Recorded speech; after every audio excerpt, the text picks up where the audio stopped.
आम्ही म्हणतोय दादांची सीबीआयकडनं चौकशी झाली पाहिजे दादांच्या त्या अपघाताची, पण 60 दिवस झाले सुद्धा त्या बाबतीत कुणी साधा शब्द सुद्धा काढत नाही. अजित दादांचा ऍक्सिडेंट जो झाला होता नाही तर घातपात झाला होता त्याचे जे सर्व पुरावे हे क्लीनअप नाहीतर ते पुरावे संपवण्याचा नाहीतर नष्ट करण्याचं काम अधिकाऱ्याला हाताशी धरून हा व्ही के सिंग करेल हे सातत्याने आम्ही सांगतोय. जयसिंगराव पवार साहेबांचं काम हे हिस्टॉरियन म्हणून खरा इतिहास लोकांसमोर यावा म्हणून खूप उत्तुंग आणि खूप मोठं होतं. ते आपल्यातून गेल्यामुळे आपल्या सर्वांचंच खूप मोठं नुकसान झालेलं आहे.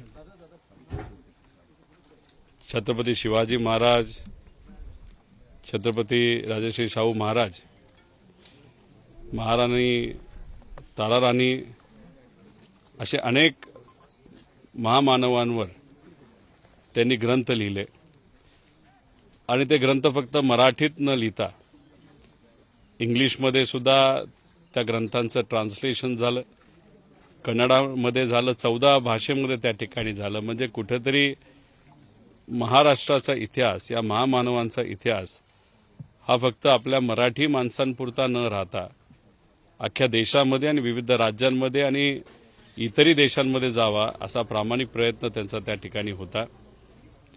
परिवाराला मी भेटलो, त्यांच्याशी संवाद साधला आणि त्या परिवाराचं सुद्धा म्हणणं आहे की जो शेवटचा ग्रंथ होता जो मनापासून त्यांना जयसिंगराव पवार साहेबांना पूर्ण करायचा होता, मंजुताई असतील व त्यांचा परिवार असतील, त्यांच्या पत्नी असतील, हे सगळे मिळून तो जो शेवटचा महत्त्वपूर्ण ग्रंथ आहे तो तिथं पूर्ण केला जाईल. अक्षरशः हॉस्पिटलमध्ये असताना त्यांना कुठलाही प्रश्न विचारला पण ग्रंथाबद्दल बोलल्यानंतर त्यांचा जो प्रतिसाद असायचा तो फार चांगला होता. त्याच्यातूनच कळते की त्यांनी अख्खं आयुष्य हे फक्त इतिहास, तो सुद्धा खरा इतिहास. कारण आजच्या काळात आपण बघितलं तर काही लोकांना खोटा इतिहास पुढे आणण्यासाठी फार इच्छा असती नाही तर प्रयत्न करत असतात, पण असे मोठे जे हिस्टॉरियन होऊन गेले त्यांच्यामुळेच कुठेतरी या लोकांना चाप लागला, या लोकांवर कंट्रोल आला. जे लोक खोटा इतिहास त्या ठिकाणी पुढे आणायचे, त्यामुळे असे लोक समाजामध्ये आणि महाराष्ट्रामध्ये देशामध्ये असणं फार महत्वाचं आहे.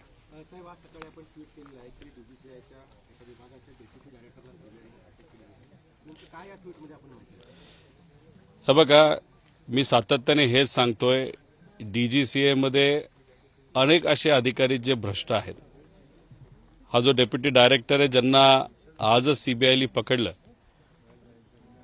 तर एअरवर्दीनेस एखाद्या विमानाला द्यायचा अधिकार या अधिकारीकडे होता. विमान हे उडू शकतं का शकत नाही हे जे सर्टिफिकेट एअरवर्दीनेसचं असतं तर हा अधिकारी त्या ठिकाणी द्यायचा. आणि तोच जर भ्रष्टाचार करत असेल तर जे विमानं एअरवर्दी नाहीत अशांना सुद्धा परवानगी दिली असावी. पण हा एक छोटा मासा आहे, मोठे मासे तसेच अजून त्या ठिकाणी आहेत. माझं हेच म्हणणं होतं की व्ही के सिंग हा पोचलेला माणूस आहे. म्हणजे दुर्दैव असं महाराष्ट्रातले प्रमुख जे नेते आहेत हे सुद्धा या चिरकुट व्ही के सिंग सारख्या माणसाला का घाबरतात? व्ही के सिंग उद्या जाऊन अनेक लोकांची नावं घेऊन म्हणून घाबरता का? आता हा व्ही के सिंग जर डीजीसीए मध्ये एवढा पोचला असेल, आता सीबीआयलीच एक छोटीशी कारवाई केल्यानंतर त्यांना भ्रष्ट अधिकारी तिथं सापडला, मग असे अनेक भ्रष्ट अधिकाऱ्यांना हाताशी धरून अजितदादांचा ऍक्सिडेंट जो झाला होता नाही तर घातपात झाला होता त्याचे जे सर्व पुरावे हे क्लीनअप नाहीतर ते पुरावे संपवण्याचा नाहीतर नष्ट करण्याचं काम अधिकाऱ्याला हाताशी धरून हा व्ही के सिंग करेल हे सातत्याने आम्ही सांगतोय. पण दुर्दैव असं आमचं कुणीच त्या ठिकाणी ऐकत नाही. आम्ही म्हणतोय दादांची सीबीआयकडनं चौकशी झाली पाहिजे दादांच्या ज्या अपघाताची, पण 60 दिवस झाले सुद्धा त्या बाबतीत कुणी साधा शब्द सुद्धा काढत नाही. आणि या ठिकाणी सीबीआय स्वतःहून कारवाई तिथं करते. मग सीबीआयने जी कारवाई केली ती कशासाठी केली? असं आहे का की डिलिमिटेशनचा जे काही बिल काल आलं होतं त्या बिलाला चंद्रबाबू नायडूची जी पार्टी टीडीपी आहे ती तशी दक्षिण भारतातली येते, तर त्यांनी तिथं पाठिंबा द्यायचा म्हणून मुद्दामून सीबीआयने आत्ताच तिथं कारवाई केली. आणि लगेचच तुम्ही बघितलं असेल की तिथं चंद्रबाबू नायडू जे टीडीपी आहेत त्यांनी समर्थन केलं या डिलिमिटेशन कायद्याचं, जे खरं तर त्यांच्या आणि त्या भागातल्या सर्व राज्यांच्या विरोधातला त्या ठिकाणी कायदा आहे. मग सीबीआयचा वापर फक्त चंद्रबाबू नायडूंना घाबरवण्यासाठी आणि त्यांच्या अधिकाऱ्यांना अडचणीत आणण्यासाठी आणि त्यांचा जो मंत्री आहे, जे नातेवाईक आहेत राम मोहन नायडू यांना घाबरवण्यासाठी केला का? म्हणजे असं ज्या काही गोष्टी होत असतील ते चुकीचं आहे. पण याच्या बाबतीतली बरीच काही माहिती आमच्याकडे आलेली आहे. पुढच्या काही दिवसांमध्ये ती अधिकची माहिती नक्कीच आपल्या सर्वांसमोर मी आणेल. बारामतीच्या निवडणुकीच्या दाखल झालेला होता या संदर्भात, तो हँडओव्हर झाला का? त्याच्या संदर्भात काय सुनावणी आणि याला जोडूनच चौकशी सुरू आहे. याला जोडूनच आता बारामतीची पोटनिवडणूक होते. मुख्यमंत्री उपमुख्यमंत्री त्या निमित्तानं प्रचारासाठी प्रचारात आहेत. काँग्रेसनं सुद्धा हीच भूमिका व्यक्त केली होती की बिनविरोध करायचं असेल तर गुन्हा दाखल करून घ्या, तपास करायचा. आता काय मागणी असणार आहे? बघा, अधिवेशनामध्ये जेव्हा मी हा मुद्दा मांडला होता आणि मी सांगितलं होतं की महाराष्ट्रात 3दा प्रयत्न करून सुद्धा आमचा एफआयआर घेतला नाही, मग आम्ही कर्नाटकात गेलो आणि एफआयआर तो त्या ठिकाणी 0 एफआयआरच्या अंतर्गत तो तिथं केला. एक प्रोसिजर आपण सर्वांनी समजून घेतली पाहिजे. कर्नाटकाच्या एका साध्या पोलीस स्टेशनला कुठलाही कॉन्टॅक्ट नसताना तिथं गेल्यानंतर तिथल्या साध्या SHO नाही तर PIली आमचा एफआयआर घेतला. तो एफआयआर काय लगेच तसाच ट्रान्सफर केला जात नाही, तो तिथे असणाऱ्या लोकल कोर्टात जातो. लोकल कोर्टाकडनं परवानगी करून तो DGP कर्नाटकाकडे गेला आणि तिथून मग आपल्या महाराष्ट्राकडे आला. मग अधिवेशनात बोलत असताना मला सांगण्यात आलं, नाही तर माझ्याबद्दल बोलत असताना सांगितलं मी महाराष्ट्राची बदनामी केली. मी कुठेही महाराष्ट्राची बदनामी नाही केली. पण नक्कीच आपल्या या महाराष्ट्रामध्ये अजितदादांसारख्या मोठ्या नेत्यांचा एफआयआर न झाल्यामुळे या महाराष्ट्र सरकारची 100% बदनामी झालेली आहे. एवढ्या मोठ्या नेत्याचा एफआयआर साधा होत नसेल तर सामान्य लोकांचा काय असा प्रश्न निर्माण होतो. आणि तिथं उत्तर देत असतात. ठीक आहे, त्याला मी प्रतिउत्तर दिलं आणि त्याला उत्तर देत असताना मुख्यमंत्री साहेबांनी सांगितलं आम्ही CIDकडे तो त्या ठिकाणी एफआयआर पाठवू. म्हणजे त्याचा अर्थ आम्हाला असं वाटला की तो एफआयआर स्वीकारला गेला. मग आम्ही DGP महाराष्ट्र यांना भेटायला काही दिवसांपूर्वी गेलो होतो आणि त्यांना विचारलं की CM साहेबांनी सांगितलं की आपण तो जो एफआयआर आहे तो CIDकडे तिथं पाठवणार आहात, तो पाठवला का? ते म्हणले हो पाठवला. म्हणजे आम्ही समजू का की तो एक्सेप्ट झाला, त्याचं इन्व्हेस्टिगेशन त्या ठिकाणी होणार आहे? ते म्हणले तसं नाही. इन्व्हेस्टिगेशन आणि एन्क्वायरी याच्यामध्ये फरक आहे. आम्ही इन्व्हेस्टिगेशन हे एफआयआरवर करणार नाही, पण आम्ही एन्क्वायरी करू. म्हणजे कुठेतरी DGP साहेब सुद्धा चांगला अधिकारी असला पण त्यांच्यावर पण कुठे ना कुठेतरी दबाव आहे आणि शब्दाचा खेळ करून हा दुर्दैवाने एफआयआर अजूनपर्यंत एक्सेप्ट नाही झाला. त्याच्यावर फक्त एन्क्वायरी केली जाणार आहे आणि मग एक रिपोर्ट बारामती कोर्टाला ते पाठवतील पुढच्या काही महिन्यांमध्ये. त्यामुळे खरं तर हे दुर्दैव आहे. एफआयआर एक्सेप्ट करायला काहीच हरकत नाही. काल आपल्यासारखेच काही पुण्याचे पत्रकार हे CIDच्या एका मोठ्या वरिष्ठ अधिकाऱ्यांशी फोनवर संवाद साधत होते आणि फोनवर संवाद साधत असताना CIDच्या प्रमुखांनी सुद्धा असंच काहीतरी तिथं सांगितलंय. पुढच्या काही दिवसांमध्ये CIDच्या प्रमुखांना आम्ही भेटून खरंच काय घडलंय हे कुठेतरी आम्हाला सांगा अशी विनंती नक्कीच त्या ठिकाणी करू. मुख्यमंत्री आज बारामतीमध्ये आहेत प्रचारासाठी. उघड करणार निवडणूक होईपर्यंत वाट पाहणार की त्याच्या आधीच माहिती जाहीर करणार? नाही, बघा कसं असतं की अधिवेशनामध्ये हा प्रश्न जेव्हा मांडला त्यात त्यांनी उत्तर दिलं. मी परत एकदा त्याच उत्तरावर एक प्रश्न विचारला, त्याच्यावर परत त्यांनी उत्तर दिलं आणि त्यांनी मला सांगितलं. म्हणजे मला जेव्हा असतो मी इन्व्हेस्टिगेशन करतोय असं नाही, मी हा मुद्दा फक्त पुढे घेऊन चाललेलो आहे. याला पाठिंबा महाराष्ट्रातल्या प्रत्येक पत्रकाराचा, तुमच्यासारख्या पत्रकारांचा आहे, महाराष्ट्रात सामान्य लोकांचा. आणि प्रेशर आल्यामुळे सरकारला उत्तर द्यावं लागतंय. आता त्यांनी सांगत असताना सांगितलं पुढच्या काही दिवसांमध्ये तुम्ही म्हणलेले जे विषय आहेत, मांडलेले विषय जसं CBIचा, आम्ही या देशाचे जे गृहमंत्री आहेत त्यांच्यापर्यंत हा मुद्दा घेऊन जाऊ. तुम्ही जे म्हणताय त्यांच्यापर्यंत मांडू. मग CBI, मग FIR या बाबतीत काय करायचं हे आम्ही तुम्हाला सांगू. आता इलेक्शन चालू आहे. होम मिनिस्टर साहेब वेस्ट बेंगॉलमध्ये गेले 15 दिवस जाऊन तिथं अडकून बसलेत. अमित शाह साहेब, आपले मुख्यमंत्री साहेब पण इतर ठिकाणी प्रचाराला जात आहेत. थोडा वेळ तिथं दिला पाहिजे, कारण शेवटी आम्ही या बाबतीतलं राजकारण करत नाही. आमचा हा भावनिक मुद्दा आहे. सरकारला सुद्धा वेळ देऊ. या महिना अखेरीसपर्यंत वेळ देऊ, नाही 10 मेपर्यंत वेळ देऊ. पण या बाबतीत जर त्यांनी काहीच केलं नाही मग 100% या सरकारला हा विषय महागात पडेल. पण हा सगळा चौकशीचा विषय संदिग्ध असताना, अनेक संभ्रम मनामध्ये असताना आज प्रचारासाठी मात्र मुख्यमंत्री बारामतीमध्ये येत आहेत. मला असं कळालं की उद्या ते बारामतीला सांगता सभेला त्या ठिकाणी येत आहे. सभेचं ठिकाण जे काही पारंपरिक आमच्या सगळ्यांचं होतं, नाही तर दादांच्या पसंतीचं पारंपरिक ठिकाण होतं, हे कुठेतरी बदललं असं आम्हाला कळतं. कारण ती सभा मोठी असणार आहे. तिथं मुख्यमंत्री साहेब आहेत, कदाचित एकनाथ शिंदे साहेब स्वतः असतील ना तर त्यांच्या पक्षातले काही नेते असतील आणि इतरही सर्व लोक त्या ठिकाणी असतील. आपण अपेक्षा करूया बारामतीच्या भूमीमध्ये मुख्यमंत्री साहेब येतील आणि मी काय म्हणत नाही ते प्रामाणिकपणे तपास सुद्धा करत असतील. पण मग आम्ही जे मुद्दे मांडलेत अजितदादांच्या बाबतीतले आणि काही गोष्टी त्या बाबतीत जसं सीबीआयची मागणी ही तशी आमची नव्हती. सीबीआयची मागणी ही सुनेत्रा काकींची होती, त्यांच्या पक्षाची होती. त्यामुळे सीबीआय बद्दल सुद्धा ते उद्या भाषणामध्ये बारामतीत बोलतील अशी अपेक्षा करतो. त्याच्याचबरोबर FIR हा अजून स्वीकारला का नाही गेला, इन्व्हेस्टिगेशन मग तपास का होत नाही असं का आम्हाला सांगितलं जाते की हा एक्सेप्ट होणार नाही, हा मान्य केला जाणार नाही, फक्त आम्ही एन्क्वायरी करू असं का सांगितलं जातंय. आणि हा VK सिंग कोण असा आहे की त्याला सगळेच घाबरत आहेत. मग कुठंतरी बैठका वेगळ्या घेतो, काय नाही नेते माझ्या खिशात आहेत, अशा प्रकारच्या काही गोष्टी तिथे बोलल्या जातात. 100 कोटी रुपये अजितदादांचा ऍक्सिडेंट झाल्यापासून आतापर्यंत VK सिंगच्या कंपनीला महाराष्ट्र सरकारने 100 कोटी रुपये थकीत बिलं जी होती त्याच्यातून त्याला पेमेंट झाले. म्हणजे इथं युवांचे जे काही स्कॉलरशिप्स आहेत ते दिले जात नाहीत, आमच्या लाडक्या बहिणींचे पैसे वेळेवर येत नाहीत, शेतकऱ्यांचे अनेक वेगळे निधी अडकलेले आहेत.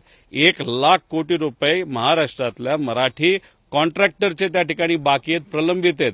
पण VK सिंगचे 100 कोटी रुपये हे सहजच्या सहज त्या ठिकाणी दिले जातात. याच्या मागे नक्कीच काय ना काहीतरी आहे. हेच काय आहे हे उद्या जाऊन आम्ही सर्वजण बाहेर काढू.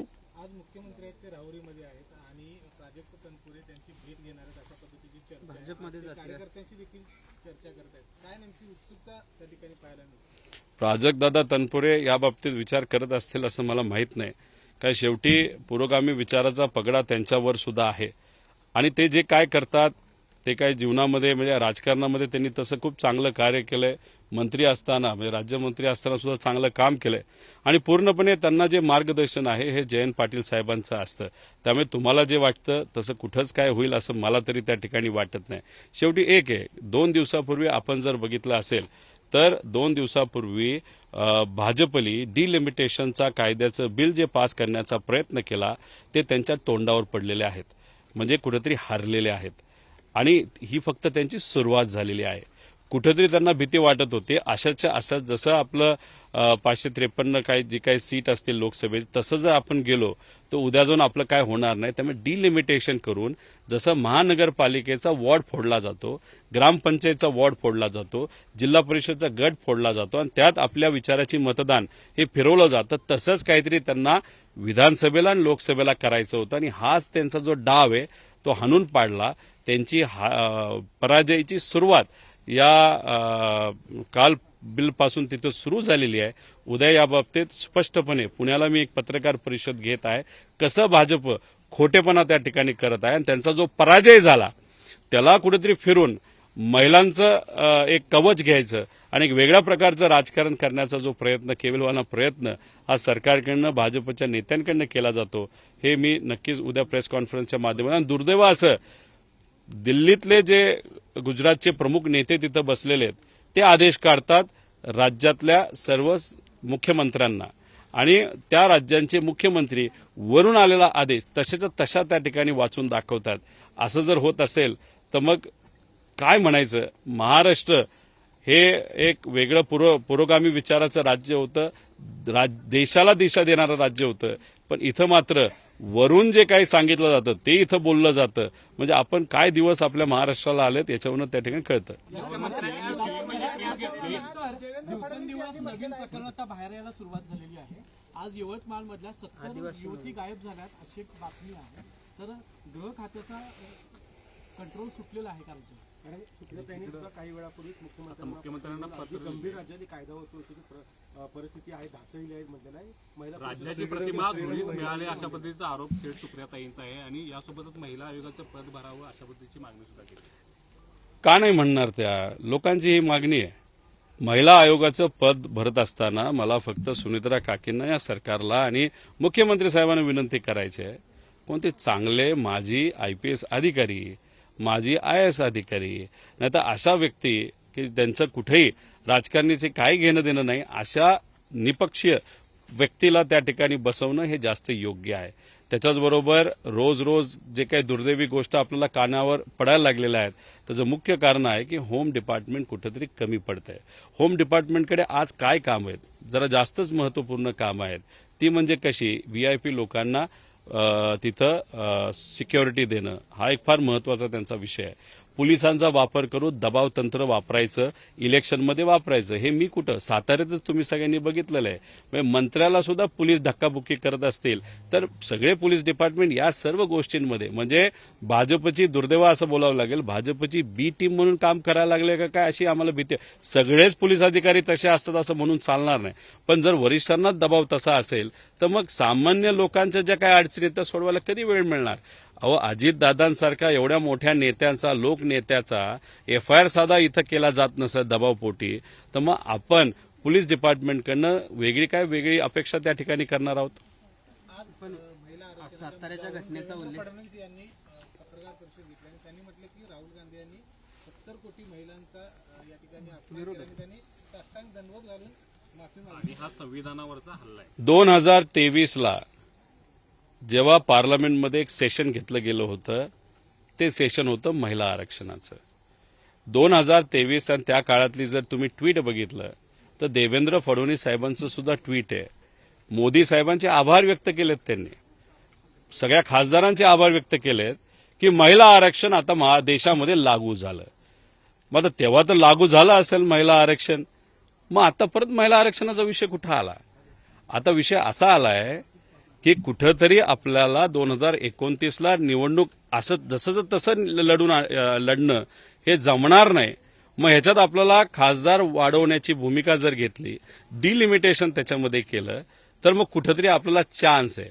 त्यामुळे आज देवेंद्र फडणवीस साहेबांनी जी काही भूमिका मांडली ही महिला आरक्षणाची नव्हतीच, ही होती डिलिमिटेशनची. डिलिमिटेशनचा त्यांचा जो कट होता तो सर्व विरोधी खासदारांनी हाणून पाडला.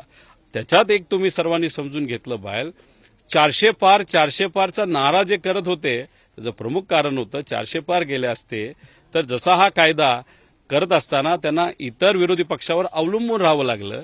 400 पार जर झाले असते तर उद्या काय या देशाचं केलं असतं का, देशाला सुद्धा तोडलं असतं, अशी परिस्थिती निर्माण झाली असती. त्यामुळे देवेंद्र फडणवीस साहेबांकडे दिल्लीकडनं स्क्रिप्ट आली असावी. ते अभ्यासू आहेत, नक्कीच त्यांना त्यांच्या मनामध्ये वेगळी भूमिका आणि भावना असावी, पण वरून जर स्क्रिप्ट आली असेल तर ती वाचून दाखवावी लागते. दुर्दैव असं बिहारमध्ये 66% जागा वाढत होत्या आणि महाराष्ट्रामध्ये 56% वाढत होत्या. 10%चा हितच फरक होता. मग महाराष्ट्रातले हे सर्व नेते, गुजरातचे प्रमुख नेते जे या देशाचं प्रतिनिधित्व त्या ठिकाणी करतात, त्यांनी सांगितलं म्हणून महाराष्ट्र सुद्धा तुम्ही नुकसान करायला निघाला होता. म्हणजे इथं बिहारमध्येच आपलं फरक, युपीचा तर वेगळाच फरक. त्यामुळे महाराष्ट्राचं खूप मोठं नुकसान याच्यामध्ये त्या ठिकाणी झालं असतं. आणि हे इतर जे महत्वाचे विषय आहेत, काही टेक्निकल मुद्दे आहेत, हे पुण्यामध्ये उद्या 10 वाजता मी नक्कीच मांडेल. तुमचं म्हणणं आहे की देवेंद्र फडणवीसांना स्क्रिप्ट आली त्यानुसार त्यांनी आज आपलं सगळं वक्तव्य केलं. मात्र त्यांनी आज या सगळ्या पत्रकार परिषदेमध्ये एक आव्हान देखील दिले की माझ्या उंचीचा कोण विरोधी पक्षामध्ये नेता असेल तर मी समोरासमोर येऊन डिबेट करायला तयार आहे, अशा पद्धतीचं आव्हान त्यांनी. त्यांच्या उंचीचा मी तरी नाहीये, पण बाकी जे कोणी प्रमुख नेते असतील, ज्याच्यामध्ये इतर काँग्रेस पक्षाचे असतील, उद्धव ठाकरे साहेबांचे पक्षाचे असतील, आमच्या पक्षाचे प्रमुख नेते असतील, यांनी हा जर पुढाकार घेतला तर योग्य ठरू शकतो. पण मी एक साधा आमदार म्हणून, या महाराष्ट्राचा नागरिक म्हणून उद्या एक प्रेस कॉन्फरन्स नक्कीच तिथे घेणार आहे. खरं काय हे लोकांसमोर आलं पाहिजे आणि तो मी प्रामाणिकपणे प्रयत्न त्या ठिकाणी करणार आहेत. उद्या 10 वाजता पुण्यामध्ये माझी प्रेस कॉन्फरन्स होईल. पुण्याचं जे आमचं राष्ट्रवादीचं कार्यालय आहे तिथं ही प्रेस कॉन्फरन्स होईल. खरं काय झालं, कसं घडलं, काँग्रेसचे देशातले नेते त्या ठिकाणी बोलत आहेत, मी तिथं बोलणार आहे. फक्त हे बोलत असताना उद्या जर कोणाला वाटतं मी जे काय बोललो ते चुकीचं बोललो तर माझी प्रेस झाल्यानंतर मला बोलवा. मी सुद्धा तिथं त्यांच्या एवढ्या मोठ्या नेत्याबरोबर नाही, कारण त्यांचं खरंच या राज्याचे मुख्यमंत्री आहेत. तर दुसरं कोणी अभ्यासू, म्हणजे जे त्यांचे आसपास असणारे फक्त राजकीय दृष्टिकोनातून भुंकणाऱ्या नेत्यांबद्दल मी बोलत नाही, पण अभ्यासू एखादा जर नेता असेल, आणि मला असं वाटतं अशोक चव्हाण साहेबांसारखा जर एखादा खूप मोठा नेता असेल जो आता भाजपमध्ये गेलेला आहे, त्यांना जर ते काम दिलं तर मी अशोक चव्हाण साहेबांबरोबर युक्तिवाद आणि चर्चा करायला त्या ठिकाणी तयार आहे. महानगरपालिकेत भाजपची सत्ता आल्यानंतर निधी वाटप जे आहे ते व्यवस्थित होईल असं भाजपच्याच लोकांना वाटत होतं, नगरसेवकांना वाटत होतं. पण साटम सोडले तर बाकीच्या नगरसेवकांना हवा तेवढा निधी मिळताना दिसत नाही, ओव्हरऑल होतंय, कशा प्रकारे बघतात? नाही, हिंमत असेल तर तुम्ही बंड करा. सुरुवात झालेली आहे की दिल्लीमध्ये सुद्धा जो काही डिलिमिटेशनचं बिल आलं होतं, भाजपचेच अनेक नेते नाराज होते. हे कसला काय वेगळा प्रयोग त्या ठिकाणी केला जातोय. तसं आता सुरुवात झालीच आहे पराजयाची भाजपची. त्यामुळे हळूहळू मला तर वाटतं की जे लोक काँग्रेस आणि इतर पक्षातून बीजेपीत गेले त्यांनी बंड करायला सुरुवात करावं, आणि जे तिथे असणारे प्रामाणिक भाजपचे आरएसएसचे लोक आहेत, जे अनेक वर्ष त्यांच्या विचारासाठी आणि आरएसएससाठी आणि भाजपसाठी काम केलंय पण त्यांना अजूनपर्यंत मंत्रीपद मिळालं नाही, त्यांनी सुद्धा बंड करायला काय हरकत नाही. पण कसं आहे, कुठं ना कुठेतरी कोणाची फाईल असते म्हणून ते घाबरतात.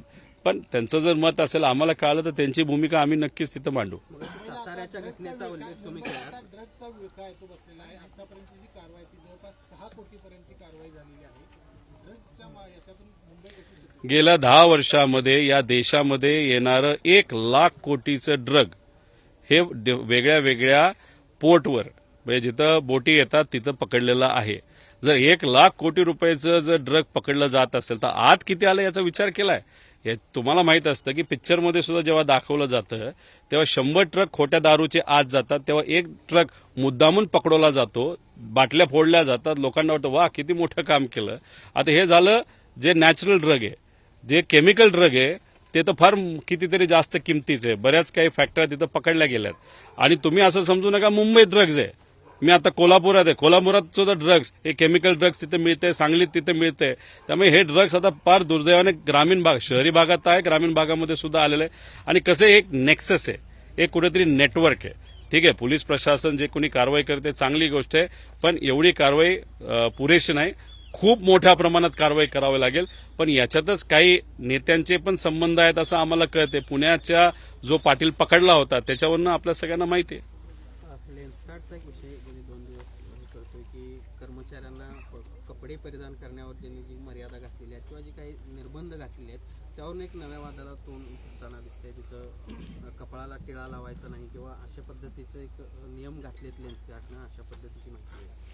नाही, कुठल्या हेतूतून त्यांनी त्या ठिकाणी केलं हे मला तरी माहित नाही. पण कुठले कपडे घालावेत, तिळा लावायचा नाही लावायचा, टिकली लावायची नाही लावायची, कुठले कपडे घालायचे, कसे घालायचे, कुठल्या गाडीत यायचं, कुठल्या घरात राहायचं, कुठली भाषा बोलायची, हे सगळे त्या व्यक्तीचे अधिकार आहेत, संविधानाने दिलेले अधिकार आहेत. त्यामुळे दोन्ही बाजू, या बाजूला एक्स्ट्रीम सुद्धा आणि त्या बाजूला एक्स्ट्रीम सुद्धा, असं पाऊल घेणं हे योग्य नाही. त्यामुळे अशा गोष्टींमध्ये उगाच लक्ष देण्यापेक्षा बिझनेस त्यांचा चांगला चालत असेल तर अजून चांगला चालावा, अजून मुलांना नोकऱ्या द्या, मुलींना नोकऱ्या द्या. पण असं नवीन काहीतरी फॅड काढणं हे कोणालाच योग्य नाही. मगाशी साताऱ्याच्या घटनेचा तुम्ही उल्लेख केला. आज एकनाथ शिंदे यांची सभा होती साताऱ्यामध्ये, मात्र त्या सभेच्या ठिकाणी महेश शिंदेचा कुठेही उल्लेख नाही किंवा पोस्टरवर फोटो नाही असं दिसतंय. महेश शिंदेच्या संदर्भात या सगळ्या एकूणच प्रकरणावरून संशय गेल्या काही दिवसापासून घेतला जात होता. कसं बघता एकूणच या सगळ्या घटनांकडे भाजप? बघा, ऑपरेशन टायगरची जी काही चर्चा त्या ठिकाणी आपण ऐकतो ती अशी चर्चा ऐकत होतो की एकनाथ शिंदे साहेबांच्या पक्षातून उद्धव ठाकरे साहेबांचे जे कुठले खासदार आहेत त्यांना तिथं आपल्याकडे ओढलं जाईल. काल तुम्ही बघितलंय बिलावर मतदान होत असताना एक सुद्धा मतदान हे दुसरीकडे म्हणजे भाजपकडे नाही गेलेलं हे आपण सर्वांनी बघितलंय. मग ऑपरेशन टायगर हे खरं असलं तरी कुठला टायगर याच्यात थोडीशी गफलत झाली असं आपल्याला म्हणावं लागेल. आता एकनाथ शिंदे साहेबांना भाजप अडचणीत आणते हे सरळ सरळ त्या ठिकाणी आपल्याला कळलेलं आहे. याच्यात महेश शिंदे जे आहेत आधीच लोकांना कळलं होतं ते भाजपला त्या ठिकाणी जातील. त्यामुळे त्यांनी घरातच एक वेगळी खेळी त्या ठिकाणी खेळली. उद्या जाऊन ते भाजपच्या चिन्हावर तिथं उभे राहतील असं मला वाटतं. फक्त ते तिथंच थांबेल का असे बरेच आहेत. कारण आम्हाला जे कळतंय काँग्रेसवर पण भाजपचं लक्ष आहे, त्याच्याच बरोबर उद्धव ठाकरे साहेबांच्या पक्षातल्या आमदारांवर आहे, अजितदादांच्या पक्षातल्या आमदारांवर आहे आणि अशा आमच्या पण काही पक्षातल्या आमदारांवर आहे. कारण त्यांना असं वाटत होतं डिलिमिटेशनचं बिल हे परवा तसं पास होईल आणि डिलिमिटेशन जेव्हा होणार तेव्हा मतदार मतदारसंघ जो 3 लाखाचा आहे, 3.5-4 लाखाचा, 4.5-5 लाखाचा आहे, त्यात 2 मतदार तयार होतील. मग एकाला एकीकडनं द्यायचं आणि दुसऱ्याला दुसरीकडनं द्यायचं. झालं असं आता गोची झाली या लोकांची, जे तसे प्रवेश करत चाललेले आहेत. अरेच्छा, आता डिलिमिटेशन होणार नसेल आणि जर आमदारच वाढणार नसेल तर आपण भाजपत प्रवेश केला कशाला, नाही तर भाजपशी बोललो कशाला. त्यामुळे जे लोक प्रवेश करण्याच्या नादात असतील ते सुद्धा रिव्हर्स होतील असं मला वाटतं. पण आज एकनाथ शिंदे साहेबांचं भाषण साताऱ्याचं कसं होतंय, लोकांनाही उत्सुकता आहे, मीडियालाही आणि आम्हालाही. किती आक्रमक त्या ठिकाणी ते बोलतात आणि ते बोलू शकतात आक्रमक, पण ती भूमिका आज ते काय घेतात हे बघावं लागेल. 10 तारखेपर्यंत आणखी मध्यम दिली नाही सरकारला अजित पवारांच्या विषयासंदर्भात. काय नेमकी भूमिका 10 तारखेनंतर असणार, कारण सरकारला महागात पडेल असं तुम्ही. नाही, महागात पडणारच. हे बघा, हे रोहित पवार बोलतोय म्हणून मीडिया हा विषय घेते, नाहीतर ह्या सरकारवर दबाव काय रोहित पवारचा पडत नाहीये, महाराष्ट्राच्या जनतेचा पडतोय. 18 पगड जाती, सगळ्या समाजाची लोकांना एक उत्सुकता आहे.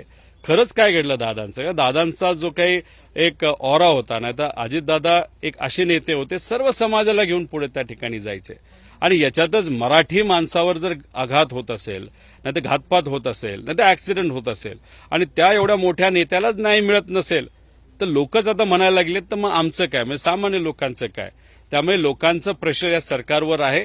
10 तारखेपर्यंत या सरकारने या बाबतीत काहीच नाही केलं, नाही तर शब्दाचा खेळ खेळत राहिले तर मग नक्कीच ते महागात पडेल, कारण लोक या गोष्टी विसरणार नाहीत. ठीक आहे. एबीपी माझा, उघडा डोळे बघा नीट.